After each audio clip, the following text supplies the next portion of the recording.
This is a clip from Beyond Classified. You can access the entire episode now at rockfin.com/FKN+.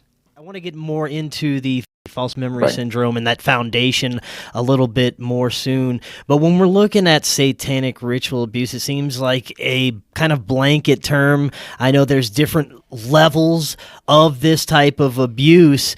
At what level are we considering this ritualistic, much less calling it satanic?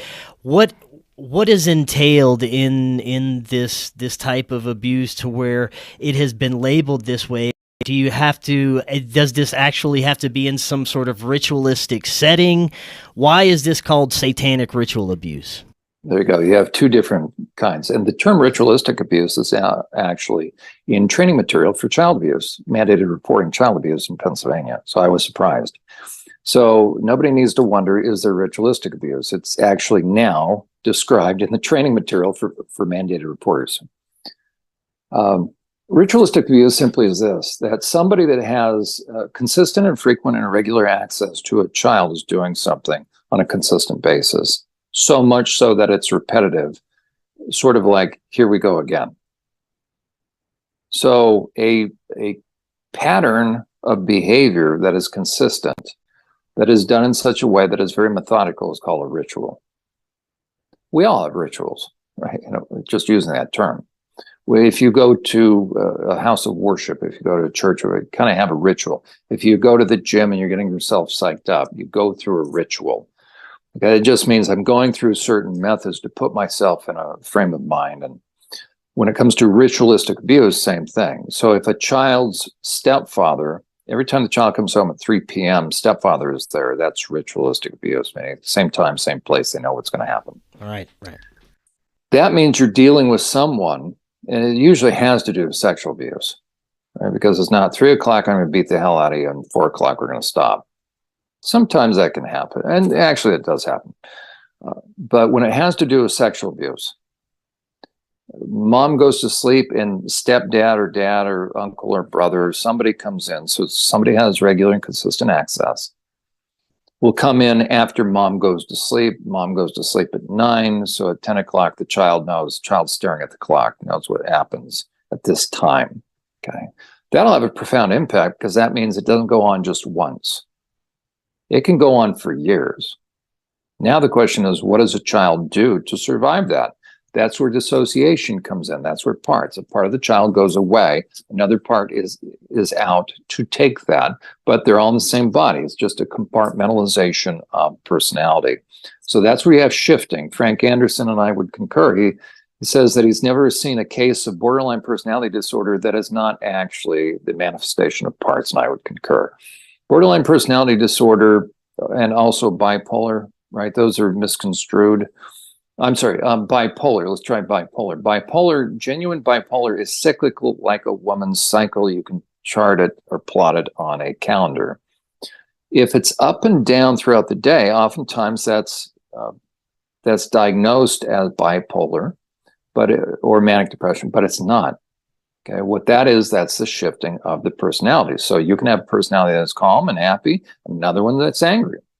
So if you've ever been around someone, it's almost like a woman on her period. I had a husband describe that, like, because I shared with him what came out, and that was my first introduction to SRA. So I was working in the hospital, that same hospital, met a woman that was profoundly depressed, but she would shift. And I started working in her journal. They would submit these journals. She wasn't a part of my direct group, but I started working with her. And the longer I worked with her, the more I started to see things that I didn't have any frame of reference, such as she wouldn't remember what she told me the day before about a horrific incident of abuse. Then she would be triggered by certain things I would do. So I have a tendency to talk with my hands. But I guess if I get really intense, I start to spin my wedding ring. I don't know. Yeah, I'm just in there, right?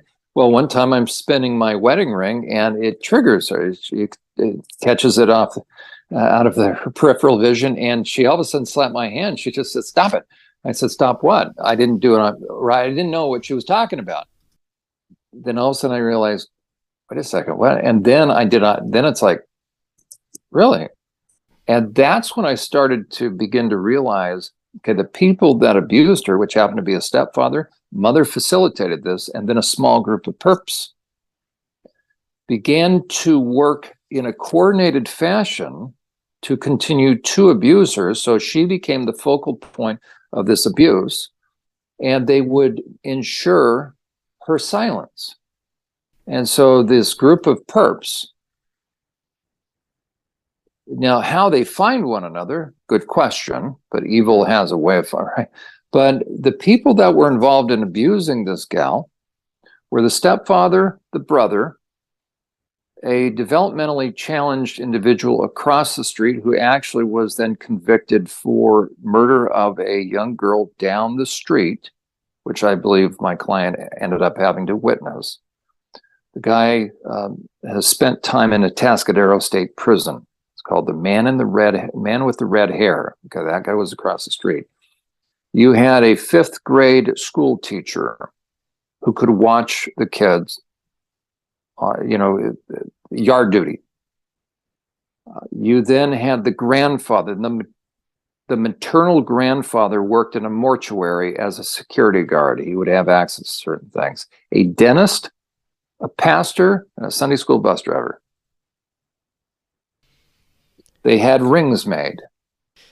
It is insane to me how it's hard enough for me to imagine an individual this sick and depraved, but they have organized groups of people and families that are doing this. That is so disturbing to me.